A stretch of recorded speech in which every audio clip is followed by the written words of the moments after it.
도널드 트럼프 미국 대통령이 전방위 중국 압박에 나선 가운데 이번엔 주요 7개국 G7 확대 정상회의를 고리로 중국 포위망 구축을 적극 시도하고 있습니다.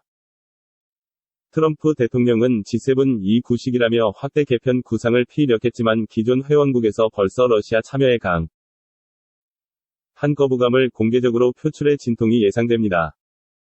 트럼프 대통령은 현지 시간으로 지난달 30일 이달 하순 예정한 G7 정상회의를 9월 뉴욕 유엔 총회 전후 11월 미국 대선 이후로 연기하고 4개 참가국을 더 늘리는 방안을 제시했습니다. 또 어제 1일는 한국과 러시아 정상과 직접 통화하며 이 문제를 논의했습니다. 최고 선진국 클럽으로 통하는 G7은 미국, 영국, 프랑스, 독일, 이탈리아, 캐나다, 일본 등 7개국을 말하며 올해 G7 정상회의에 는 한국과 러시아, 인도, 호주를 초청하겠다는 것이 올해 G7 의장인 트럼프 대통령의 생각입니다.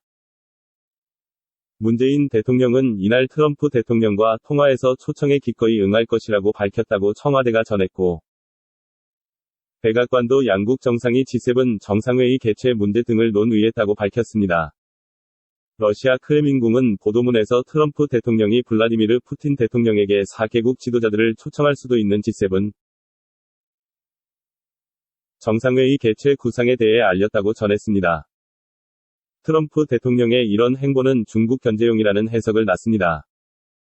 지난 1월 1단계 무역합의 타결로 휴전한 미중 관계는 신종 코로나 바이러스 감염증, 코로나19 확산 책임론, 중국의 홍콩 국가보안법 제정을 놓고 극도로 악화하고 있습니다. 오는 11월 재선을 노리는 트럼프 대통령은 홍콩의 특별지위 박탈 추진 등 강수를 계속 두며 전방위로 중국을 압박하고 있습니다. 앞서 엘리사 파라 백악관 전략소통국장은 기자들에게 트럼프 대통령이 중국의 미래에 관해 논의하기 위해 전통적 동맹국과 코로나19로 영향받은 국가들을 데려오길 원했다고 설명한 바 있습니다. 중국발 코로나19로 피해를 본 국가까지 불러 중국 문제를 다루겠다는 말로 G7 확대 회의에서는 중국 견제를 위해 참가국의 협력을 요청하겠다는 의도를 드러낸 것입니다. 미국과 중국 어느 쪽도 등한시할 수 없는 한국으로선 부담이 될 수 있는 대목입니다. 트럼프 대통령이 중국을 제외하고 G7을 넘어선 새로운 선진국 클럽 창설을 염두에 두고 있다는 점도 분명해 보입니다. 그는 문 대통령과 통화 때 낡은 체제로서 현재의 국제 정세를 반영하지 못한다. 이를 G11이나 G12 체제로 확대하는 방안을 모색 중이라며 의견을 물었고, 문 대통령은 G7 체제는 전 세계적 문제에 대응하고 해결책을 찾는 데 한계가 있다고 화답했습니다. G12는 브라질까지 포함한 개념으로 보입니다. 그러나 확대 개편은 기존 회원국의 동의가 필요한 상황이라 트럼프 대통령의 뜻대로 되지 않을 가능성도 작지 않습니다. 벌써 러시아가 걸림돌로 작용하는 양상입니다. G8 회원국이던 러시아는 2014년 우크라이나 크림반도 병합 이후 다른 회원국의 반발로 G8에서 제외되고, 이후 G8은 G7으로 환원된 상태입니다. 당장 영국과 캐나다는 공개적으로 반대하고 나섰습니다.